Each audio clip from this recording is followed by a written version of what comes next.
আসসালামু আলাইকুম, সবাই কেমন আছেন? সবসময় আমি বলি যে কোনো কিছু করার আগে অবশ্যই 100 বার চিন্তা করতে হবে যে আসলে এই ধরনের কাজ আমার করা ঠিক কি না।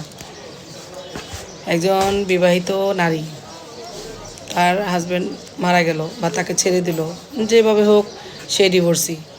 তো ডিভোর্সি নারী যদি তার পুনরায় বিয়ে করতে হয়, সেই ক্ষেত্রে একটু চিন্তা ভাবনা করেই তার বিয়ে করা উচিত। যদি পারিবারিকভাবে হয় তাহলে একটা আনমেরিড ছেলেকে বিয়ে করতে পারে। আর যদি প্রেম করে হয়, ওইভাবে যদি রিলায়েবল হয় তাহলে করা যায়। কিন্তু হুটহাট একটা পরিবার বিষয়, একটা ছেলের সাথে প্রেম করলো, সে তার পরিবারের কথা চিন্তা করলো না যে তার বিয়ের পরে ওই পরিবারটা তাকে মেনে নেবে কি না, বা পরিবার যদি মেনে না নেয় তাহলে তারা দুজন কি একসাথে থাকতে পারবে কি না, এই সমস্ত কিছু চিন্তা করে একটা সিদ্ধান্ত নেওয়া উচিত। এইরকমই একটা ঘটনা নিয়ে আজকে আমার কথা বলা। তো একজন একটা মেয়ে, তার বিয়ে হয়েছে পূর্বে, তার হাজব্যান্ড ছিল না, ডিভোর্সি। তো ওই ঘরে তার একটা ছেলে সন্তান আছে, ছেলে ক্লাস 8-এ পড়ে। তার বয়স 32 কি 33। তো তার একটা দোকান আছে, সেই দোকানে সে দোকানদারি করে। ছোট ভালোই, ছেলে নিয়ে মা ছেলে ভালোই চলে। তার পাশাপাশি দোকানে একটা ছেলের হুন্ডার দোকান। সে হুন্ডার গ্যারেজ আর কি, হুন্ডা ঠুন্ডা ঠিক করে বিক্রি করে এই। তো ওই ছেলের সাথে তার পাশাপাশি দোকান, যেহেতু ছেলেটার বয়স বেশি না, ছেলেটার বয়স 24। তো ওই ছেলের সাথে তার প্রেম হয়ে যায় এবং এই সম্পর্কটা তারা 2.5 বছর পর্যন্ত মানে দীর্ঘায়িত। তাদের এই প্রেমের বয়স 2.5 বছর। 2.5 বছর যাবৎ তারা প্রেম করে এবং দেখা গেছে যে মেয়ের যত টাকা পয়সা আছে সমস্ত টাকা এই ছেলের পিছেই খরচ হয়ে যেত। তো বললো যে প্রেম করা অবস্থায় তারা ওই মেয়ে তাকে ওই ছেলেকে প্রায় 5.5 লক্ষ টাকার মতো মেয়ে তাকে দিছে। তো ছেলেটা তার জন্য অনেক পাগল, তাকে ছাড়া দুনিয়ার কিছু বুঝে না, তাকেই বিয়ে করতে হবে। তো মেয়ে বলছে যে তুমি চিন্তা ভাবনা করো, তোমার বয়স কম, আমার বয়স বেশি, আর তোমার ফ্যামিলি মেনে নেবে না না নেবে সেটাও তুমি চিন্তা করো। না, মেনে নিবে। ওই যে টাকা খাইছে, না মেনে নিবে, না মেনে নিলে আমি তোমাকে নিয়ে সংসার করবো। মেয়েরও ভুল আছে, মেয়ে টাকা দিয়ে তারে কেন পালতে হবো, তাই না?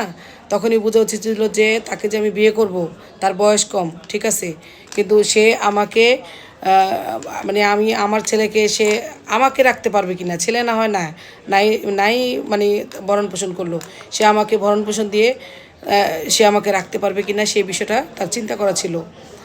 যাই হোক, চিন্তা করছে। অনেক সময় দেখা গেছে ছেলেটার চাপের কারণে সে একটা সময় তাকে বিয়ে করতে বাধ্য হয়েছে।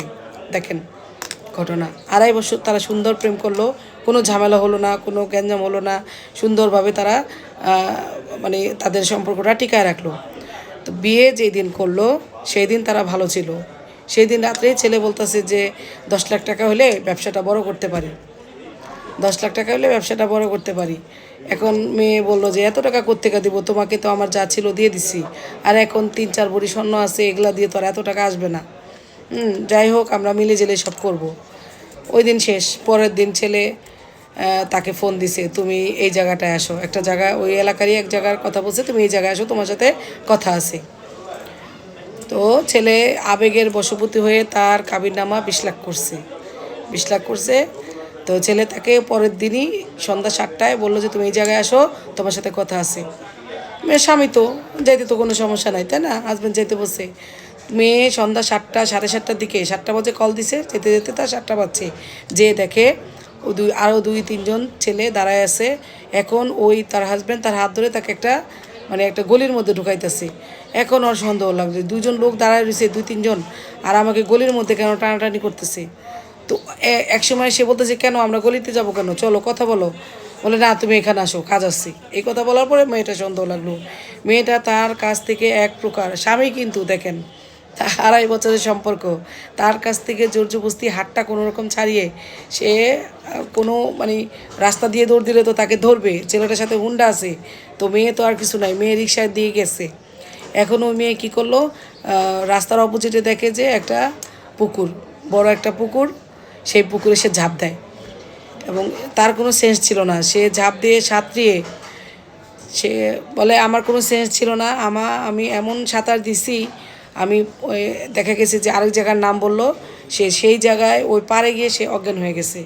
তো ওইখানকার লোকজন আছে, লোকজন অপরিচিত লোকজন যারা, তারা দেখছে তার একটা মেয়ে ওইখানে অজ্ঞান হয়ে পড়ে গেছে। তো তারা তাকে কোনো রকম মানে জ্ঞান ফেরায় অপরিচিত দুজন লোক দিয়ে তাকে হাসপাতালে পাঠিয়েছে, সরকারি হাসপাতালে। ওইখান থেকে চিকিৎসা নিয়ে পরে মেয়ে ওর চিন্তা করতে পারতেছে না যেটা কী হইলো, কেন হইলো। কালকে বিয়ে করতে মানে বিয়ে করলাম, কালকেই বিয়ে করলাম, আজকে কেন এটা হইলো, তার মাথায় আর কিছু আসলো না। সে তখন কি করবে, সে ওইখানে সুস্থ হয়ে হাসপাতালে ডাক্তার তাকে একটা পুলিশ কেসের কাগজ দিল, বললো যে এটা আপনার সাথে অন্যায় হয়েছে, আপনি যে থানায় এটা অভিযোগ দেন, মামলা করেন। তো ওই দিন তো বাসায় চলে আসছে সে, সবার সাথে কথাবার্তা বলে বুঝতে পারলো, তাও কিছুই আর বুঝতে পারলো না। তো মেয়ে একটা অভিযোগ করলো, পরের দিন থানায় গেল, থানায় গিয়ে একটা অভিযোগ করলো। এই অভিযোগে ওসি তার ছেলের পরিবারে ডাকাইলো। তখন তার পরিবার তো তাকে একদম থানার মধ্যেই একদম অনেক অনেক অনেকভাবে মানে পারলে মেরেই ফেলে, এই অবস্থা। বয়স্ক মেয়ে, তুই কেন ওই ছেলের কাছে বিয়ে করছস, এত টাকা দেনমোহর দিছস কেন? তখন মেয়ে বুঝতে পারলো যে এই দেনমোহরের কারণেই এই ছেলে তাকে এরকম হেনস্থা করলো। তো ও বলতেছে যে 2.5 বছর তো সে আমারটাই নিল, আমার সাথে কোনো সমস্যা ছিল না, তো ওই তো সব করলো, আমি তো বিয়েও করতে চাই নাই। তো যাই হোক, দুজনে ভালোবেসেই তো বিয়ে করছি, এখন কেন সমস্যা? তো আগে কেন চিন্তা করেনি যে সমস্যা হইতে পারে? ও তো তখন বলছে কোনো সমস্যা হবে না। এখন ছেলে তো কোনো কথা বলে না, ছেলে চুপ। ছেলের ফ্যামিলি যে আছে যে তালাক দিবা, তখন মেয়ে বলছে যে আমার সাথে এত কিছু করলো, আমার জীবনটা নষ্ট করলো, ও তো আমাকে আমার সাথে বিয়ে নাও তো করতে পারতো। হ্যাঁ, এই এই এই সিদ্ধান্ত 2 দিনের মাথায় 2 দিন হয়েছে। তো এইটা তো 2 দিন আগে এই সিদ্ধান্তটা ও নিতে পারতো, ও সেটা না নিয়ে এই যে আমার জীবনটা নষ্ট করলো, আমি ওকে ছাড়বো না, আমি ওকে হাজব্যান্ড হিসাবে রাখবো, এটা বলে মেয়ে থানা থেকে চলে আসছে। চলে আসা পরে আসলো আমার কাছে, সমস্তটা শুনলাম, খুবই মানে দুঃখজনক। তো মামলা দিলাম করে, এখন সমন দিছে, দেখা যাক আদালতে কী ফয়সালা হয়, কেন এরকমটা করলো। 2.5 বছর প্রেম করার সময় মনে ছিল না যে আমি একটা বয়স্ক মহিলার সাথে প্রেম করতেছি। হ্যাঁ, এই জন্য তো আমি বলি যে বয়সের সম্মান দিতে সম্মান করো, যারা বয়স্ক তাদের সম্মান করো। বয়স্কদের অল্প বয়স মনে করে প্রেম করছে, এখন আবার 12টা বুঝবে, এখন এবার বুঝবে কত দানে কত চাল। 20 লাখ টাকা দেনমোহর করছে আবেগে, মেয়ের টাকা পয়সা খায়া 20 লাখ টাকা দেনমোহর করছে, এখন দাও এই 20 লাখ, এখন জেলের ভাত খাও। আদালতে মামলা করার সাথে সাথে আদালত সমন দিয়ে দিচ্ছে, ওকে ডাকাইবে। তা আদালতে আসলেই তো এই মেয়ের কি অন্যায় সেটা বলবে, মেয়ের টাকা পয়সা নিছে। দেখেন এখন ওই ছেলের বাড়ির লোকজন মেয়ের বোনকে হুমকি দিচ্ছে, মেয়ে ওর যে হাজব্যান্ড ছিল না, বোনের সাথে থাকতো, মেয়ের বোনকে হুমকি দিতেছে যে এই দোকানপাট, মেয়ের দোকান কিন্তু বন্ধ, এই দোকানে এসে আসতে পারে। ওই এলাকায় ওই মেয়ে যেতে পারতেছে না।